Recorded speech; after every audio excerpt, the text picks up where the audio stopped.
Right, we are back. I can't believe it's Thursday already. Time is an illusion, I know, but my illusion is going quickly.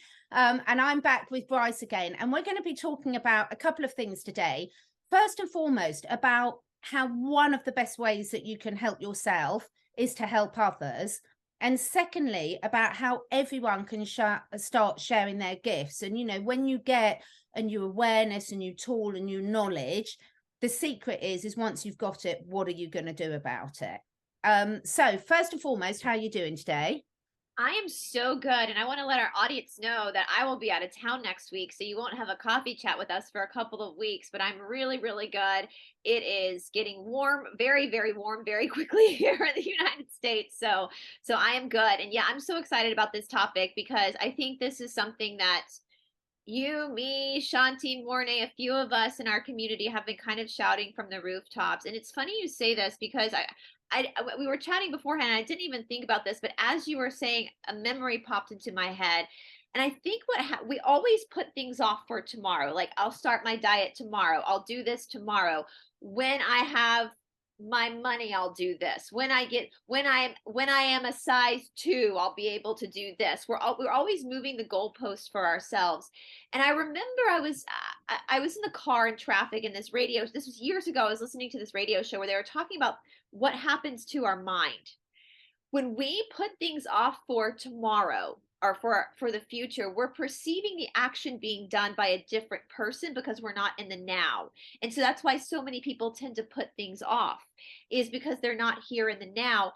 And when we talk about helping others and helping ourselves, everything really only happens in the now, wherever you are.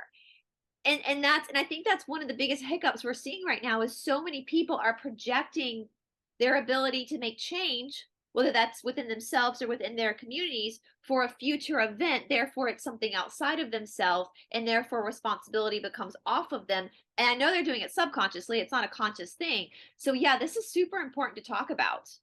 Yeah, I think it is. And it's been well known in sort of healing areas for ages that if you've got something wrong with yourself, with a physical health issue or an emotional or mental health issue, one of the best things you can do is divert your energy into helping others. And I mean, that's well proven, whether you're of a scientific mindset or a more spiritual mindset. Quite honestly, it makes sense because we are community animals, us humans.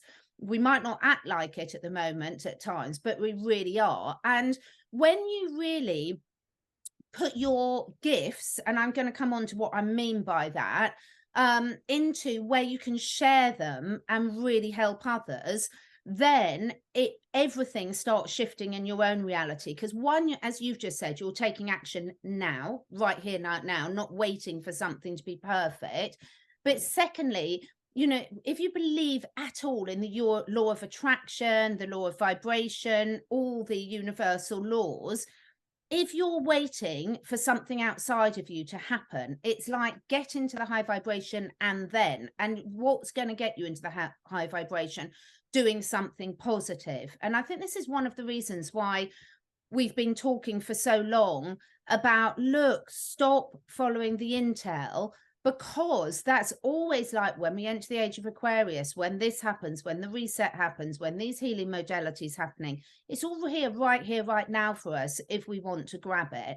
So practicing what we preach, every single person watching this is going to have some area of their life where they find it easy to see the common sense things, to see the help.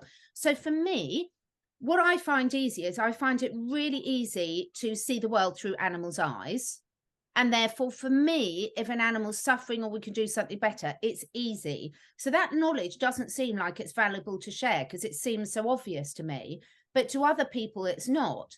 And then for you, you've got so many other skills, like, you know, all your yoga teaching and all the spiritual lessons you've learned through that. So for you, that might be quite obvious now because it's very ingrained into your way of being. But for other people, it's not. And one of the things I love about animals is in any animal herd or pack, there's never, ever one set leader.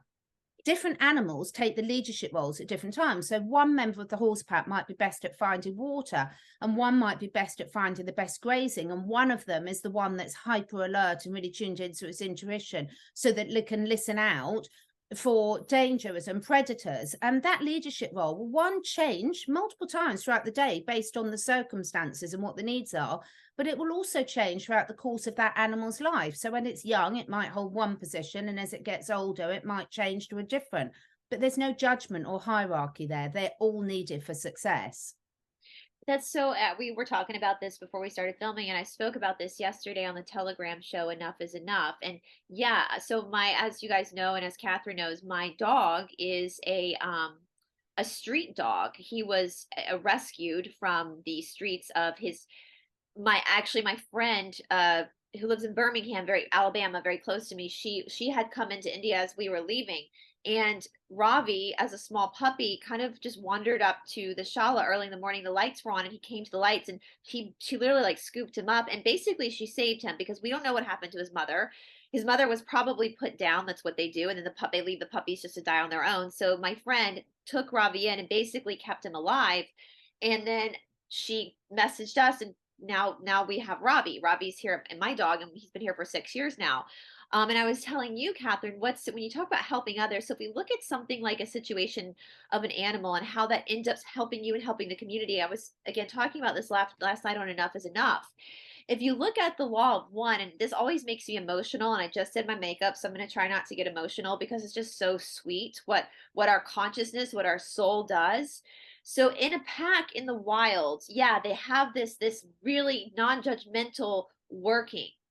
But then when they're brought in, when a dog, and Catherine's got rescue dogs as well, when they're brought into a human pack, which is there's different rules and an ecosystem within a third density being, all of a sudden that dog or that cat or whatever animal, the horse, is now being thrust into the law of one calls it being enveloped. It's being enveloped by the love of a higher conscious being. And that's what makes me emotional. And it's like with my dog, if we really think about this, my dog, when he was brought to our house, he was given a name. He knows his name is Ravi or Bubba, or, he has an identity now. He has pride in his identity in our family. And Catherine knows this. Like, all of a sudden, Ravi started doing this thing where he would take his snout and he would bop it on us. Like, just bop it. And we didn't know what he was doing. And he'd look up at us with these very lovey eyes. No idea what he was doing. And then one day it occurred to me, oh my God, he's kissing us. Because he would feel us press our snout, our mouth on him quickly. And he understood energetically that in our third density world, that's a sign of affection. And so he started mimicking us and mirroring us and doing it in a sign of affection back to us.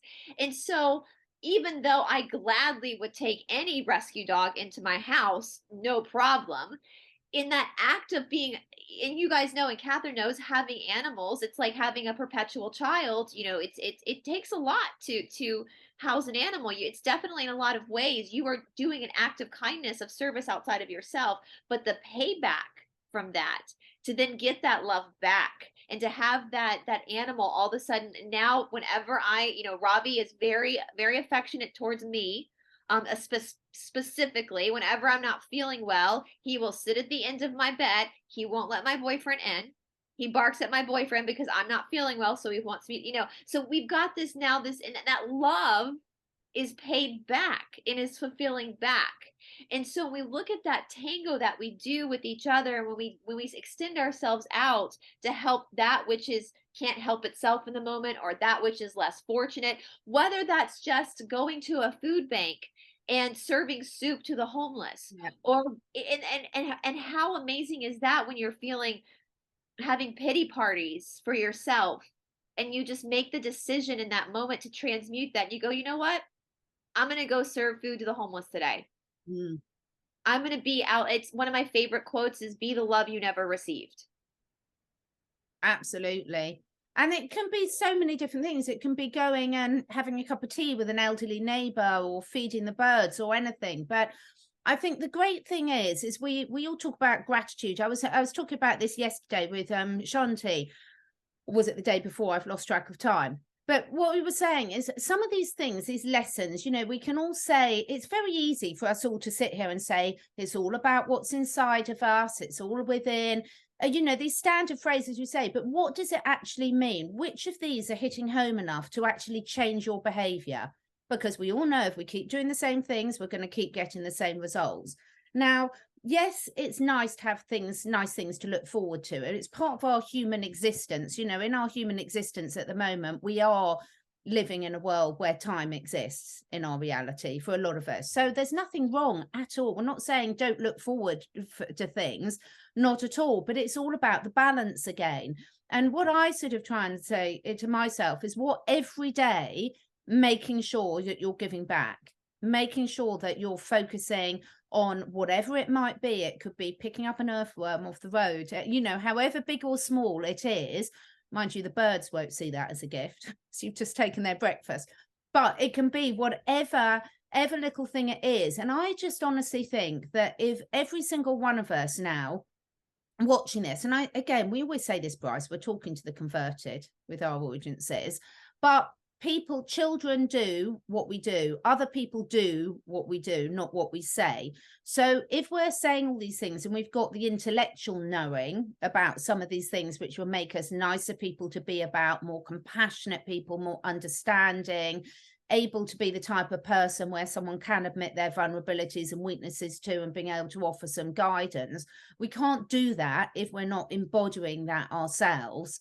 And I think, you know, how do you know which areas you could benefit of doing more for? Take an honest look at your life now and sort of say, am I always in conflict with people around me? I think it's been encouraged, Brice, the last few years. I think in the online community that we've been sort of involved in a bit, I think division has actually been encouraged by, you know, the criticism. If you've got different belief systems about this or whatever, you know, you're less evolved, you're less important, you're less aware, you're less this. And we've got to stop it, because if we've got that attitude, that judgment about everyone else, how can anyone ask for advice? Yeah, well, and here's the thing. I said this too yesterday as well on Enough is Enough, you know, because we do if we looked at what Mr. T did, and other leaders around the world did, is they basically kicked the hornet's nest for us. They caused the cataclysm, you know, and the catalyst event for humanity.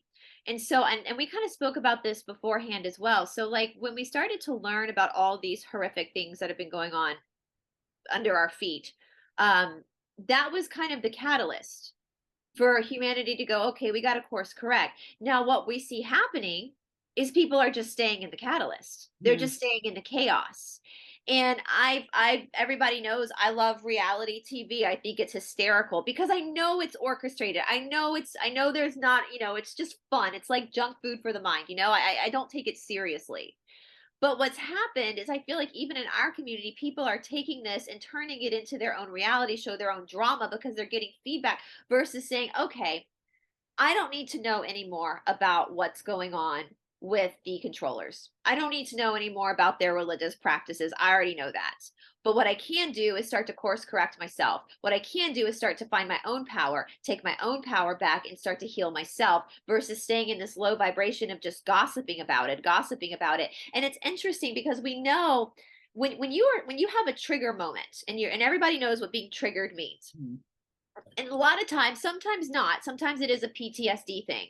But sometimes when somebody else's behavior is like, I had somebody ask me that about like, how do I handle it if everybody I'm around is asleep?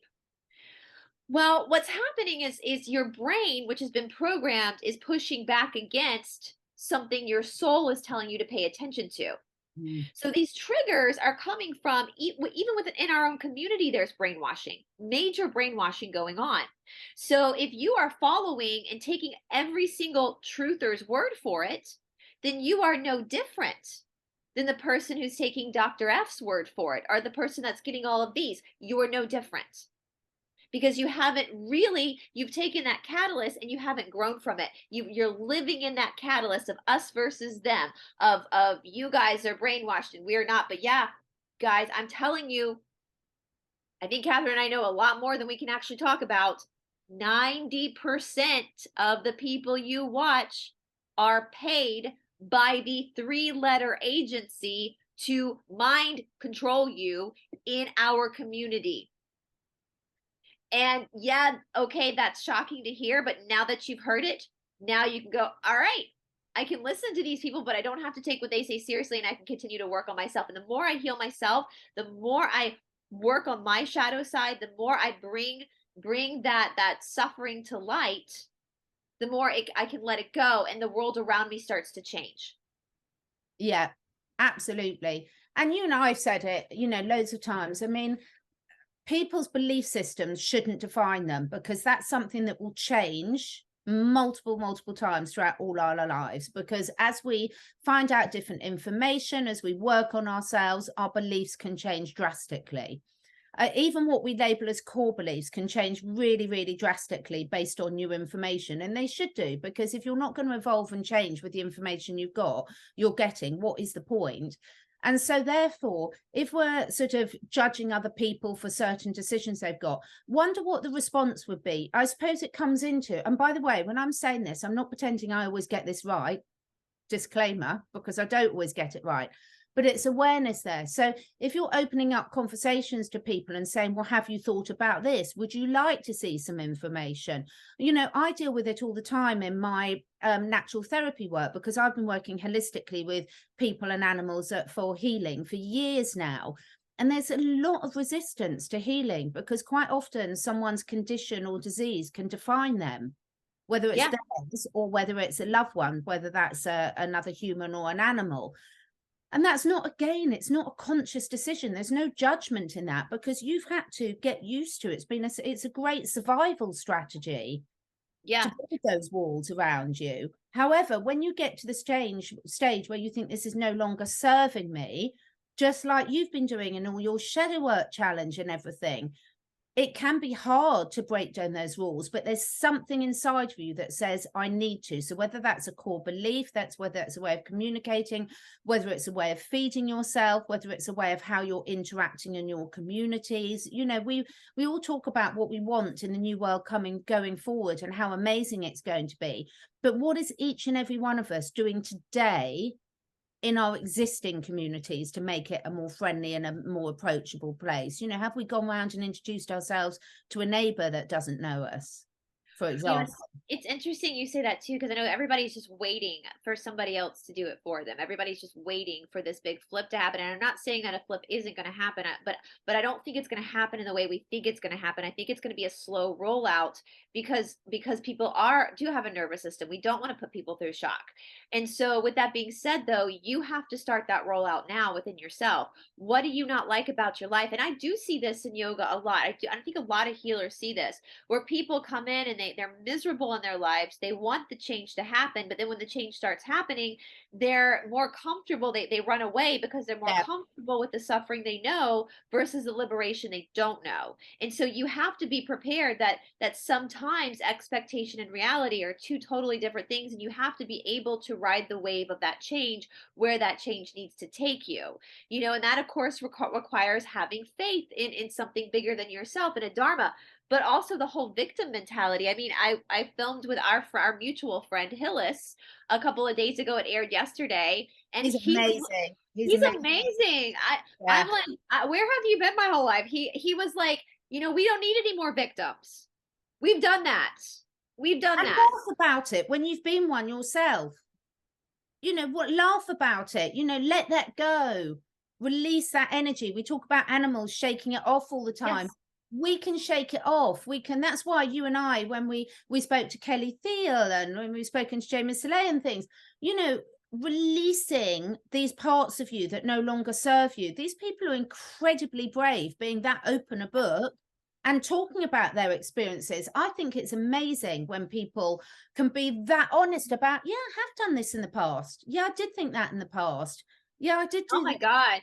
I love Kelly. I mean, I'm so glad I shared y'all's interview everywhere, because I mean, she's kind of like, I always say Kelly's kind of like our Jamie as well, where there was a connection made for an interview and we just became friends, yes. And I think because Kelly Thiel is such a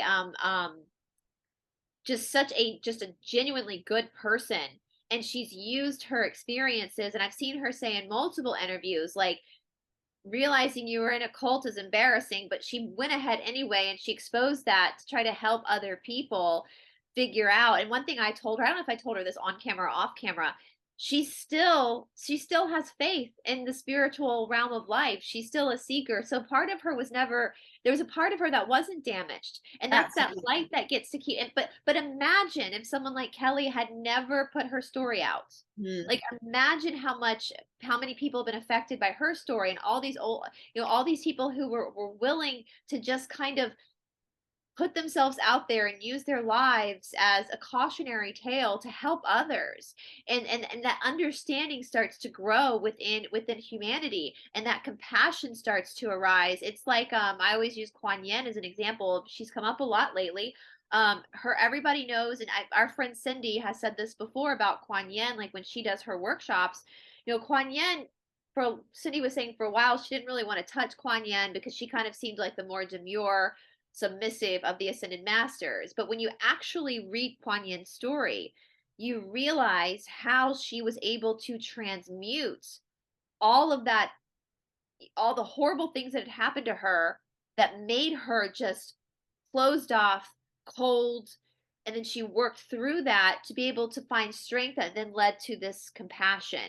And because she was able to do that, she's now able to serve humanity, and that her compassion, her submissiveness is actually that strength where she's there to hold you up. And so, it's every person, and maybe that is the whole Hollywood thing. Like maybe that's part of where we are now. I often look back at historical times, and when we didn't have things like television, when we didn't have, to be entertained, but you had to go to the theater, you had to like Yeah. listen. We didn't have record players or iTunes, and so people, I think, were more, our ancestors were more engaged with being part of solutions because they had to be. There was no Yes. distraction for them, right? And so I look back at that and how much we grew in consciousness because we put ourselves out there. We didn't sit around, and wallow in if the American Revolution actually happened, which I don't even know anymore given our history, but let's just pretend it did. We look at the Boston Tea Party, we look at things that happened that led up to this revolution.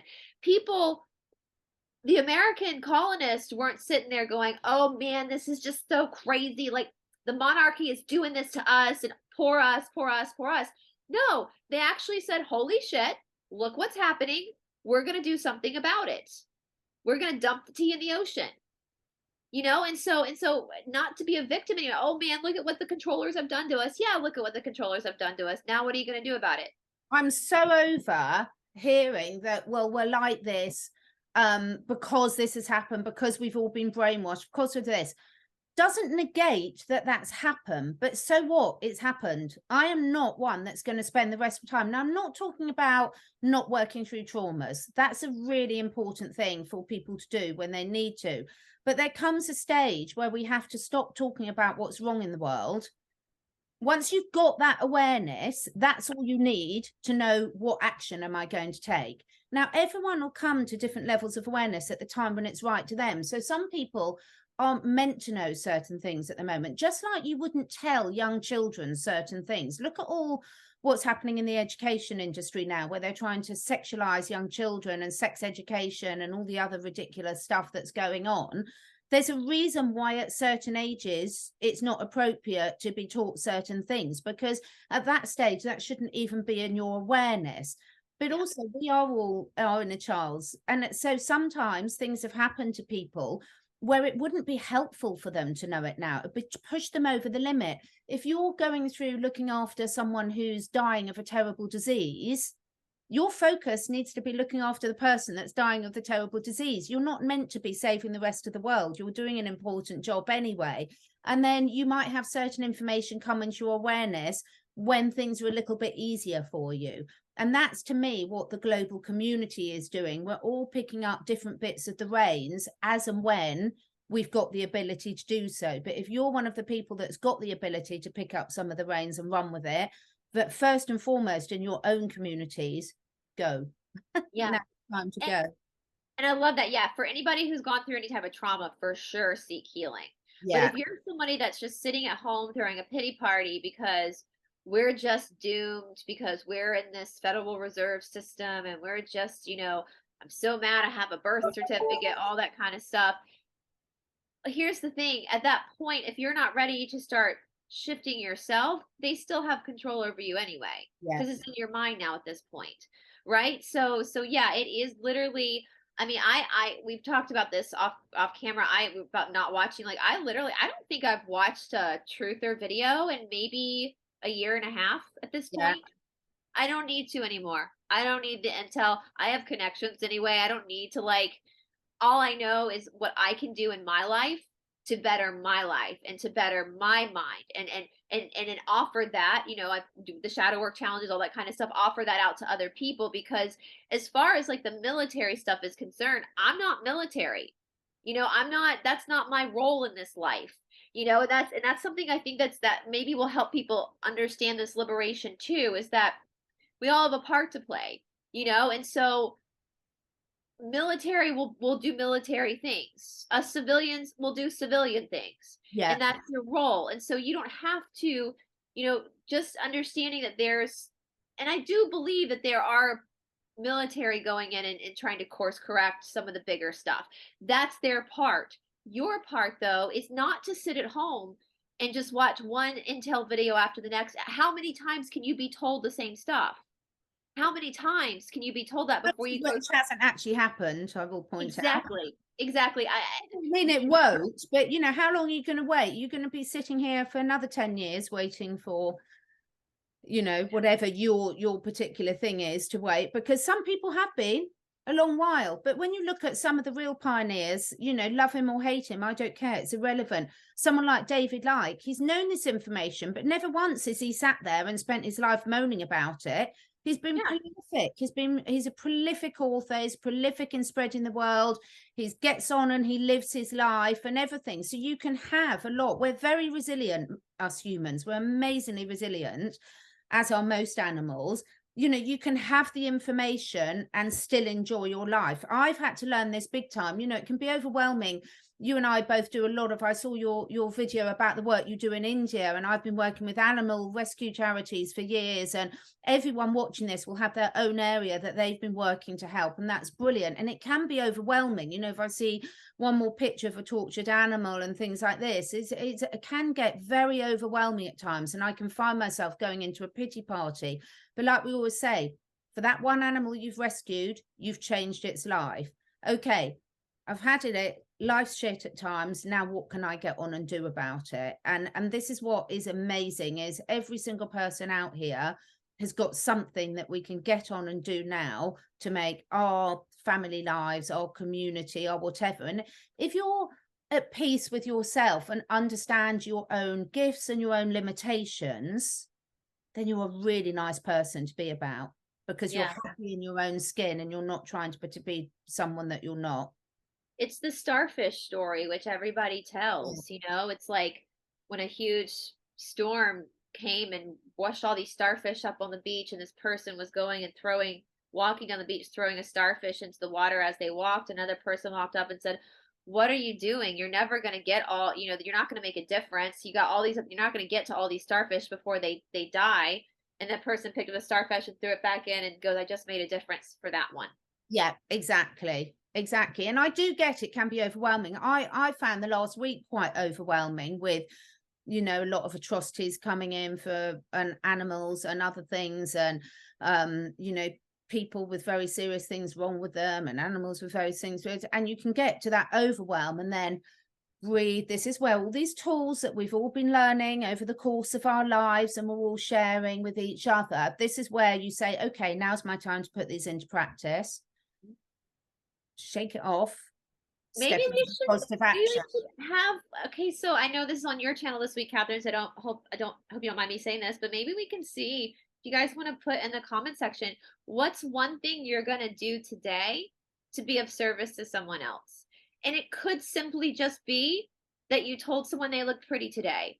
Or that you opened the door for your partner when they were coming in with a bunch of groceries in their hand, or you spent a little extra time cuddling with your dog, or and it could be something bigger. You could go to the soup kitchen and hand out food, or you know, just let us know in the comment section, because I really want to hit that home. Like, it doesn't have to be something gigantic to Oh, I matter. love that. I love that. Please share. And on the video that I did last week with Emily Castrotta, who's this beautiful animal empath, and she said something so pertinent. So I was talking about some of the common messages that she gets told from the animals, and we were talking about dogs, and they were like, dogs get that humans' lives are different to them. But what they don't want is the little time they have got with their humans. They don't want the humans to be stressed and worried. They want them to be present and having fun. So the dogs know that the humans have to go off to work. They know that they're going to have to be left alone sometimes. But if the human is then spending every bit of time with their dog, feeling guilty for all the things they haven't done with their dogs, there's no pleasure in that relationship for the dog. All the dog wants you to do is be happy when you're with them. Yes. And ending on that note, because I saw your Asea bottle. Yo, my dog loves Asea. Oh, I know. He loves it. It's just wonderful. I had the most brilliant testimony, and I know you're going off to do this, but I think this is really important. So you and I are now both just as passionate about sharing Asea. People can make whatever judgments they want to make about, oh, you're just doing it to make money.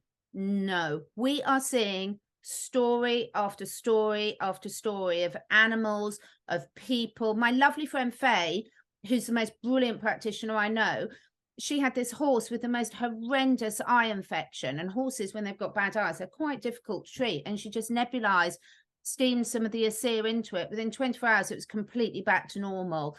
Honestly, I'm glad you mentioned that, because I'm going to mention it. How much fun are we having working with the amazing community, doing that, helping people? Everybody has reached out to me. I have not had one person give any type of negative results, and it's amazing to see everybody's experience is different. But I will tell you, like, this is what I thought with Robbie, because Robbie, like Catherine's dogs, he's not bred. He was naturally selected. You know, he's not inbred or anything like that. He's a street dog. And so there are aspects of him that are very different from like domesticated dogs, because he does have a more heightened sense of intuition and senses. And we tested it, like, is he going to even notice this? And we put the Asea in a little glass bottle by his water bottle, and he started. At first I treated it like, I was like, Robbie, want a treat? You know, made it like a treat, and made him do tricks for it. And then he drank it. Well, then I was in here yesterday, and my boyfriend, I was working at my desk, my boyfriend came in, he goes, have you given Robbie any Asea today? And I said, no. He said, oh, because he's nudging the glass bowl that we put the Asea in. So we put some Asea in, and he went right to drinking it. And I had tried to put the gel, he scratched himself outside, and I tried to put the gel on his boo-boo, but he licked it off. So and that's great, because that's what they normally do, and then it's take it. I've just put some on because Lola scratched her back a bit, and I've just put someone on there. But you know, it's so wonderful just doing something. It gives me such pleasure when you can give tools so people can actually do something safe, using the body's innate ability to heal, but also just it makes them feel so empowered, because they've now got another tool in their toolbox that they can use for themselves and their lovely animals. So yeah, on that note, I know you've got to shoot off and record another one. So as I. Any final words before we finish? You are stronger than you think you are if you get out of your own way. Just get out of your own way. And I've said this, and I know y'all, that means you got to turn me off on YouTube, then you turn me off, and you go and you work on yourself, and you be the love you never received. If you want to piss the controllers off, be the exact opposite of them. Take your power back by helping other people instead of hurting them and hurting yourself. Yeah, absolutely. You know, best bit of advice ever. Please do share below, because every single person, when you share something, you're resonating with someone else and giving them some ideas for what they could do. So we can't wait to see your suggestions. And speaking of sharing, right before we sign off, because I do have to jump on, I know you do too, there's a promotional link going on right now for Asea, correct? There is a promotion. Yeah. And now I haven't got the details in front of me. I'm going live later with Jay to go through it. But anyone who's already with Asea, if you're in the USA or Mexico or Canada, you can get the subscription fee for joining as an associate waived up until this Friday over. So the details, contact both Brice and I under our videos have got the contact number for Jay. You text either Brice to Jay or Catherine to Jay, and they will get back to you. And if it's urgent, put urgent, you know. And I think the promotional code is GIFT. I am about to film with Jay. GIFT. Yeah. So that's something that's something you're interested in. Yeah, guys. Jay's number is 1-321-216-8047. You just text that number, either Catherine info or Brice info, and then just put promotional code GIFT if you want that discount. It's lasting until tomorrow. So absolutely. That's something we can extend to you guys today. Yeah, absolutely. And in the UK and Europe, there's Easter promotions that you should have all had an email about, but Jay and I will jump on and make sure you all know about that later. Perfect. Have a brilliant trip. We will be away for a couple of weeks because Brice is traveling next week. I'm doing some other exciting stuff next week. So we will be back in a few weeks' time. When we get back, we're going to have Jamie Soleil back with us as well. So that's exciting. Yeah. Lovely. Awesome. Take care. Thanks, Em. Everybody. Bye.